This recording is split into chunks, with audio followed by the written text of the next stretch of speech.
Halika, dali. I-vlog mo yung ano mo. Yan, guys, bumili kami ng ano, pang Google. Tapos dalawang Doughy Donut. And yung sa cellphone para malulog siya sa tubig. Putik na magastos talaga kasama to. Kaya na kita isama.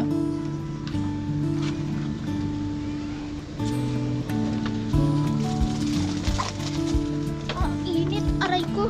Dito kami sa aming kubo. Sa munting kubo.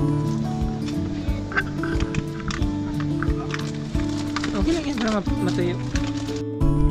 Ang sarap pala mabuhay kasama yung mahal. Kaya minsan kung may pagkakataon, kaya natin silang pasayain, gawin natin. Huwag tayong mag-iinayang sa mga oras na binibigay natin sa kanila. Dahil sabi nga, minsan lang tayong mabuhay. Piliin na natin maging masaya.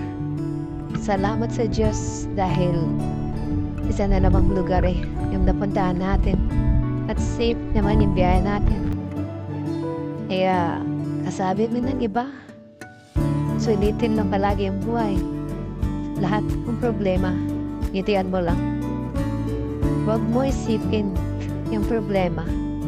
Hayaan mo yung problema ang problema sa'yo. Kaya para sa atin, sa mga nakikinig, maging masaya ka.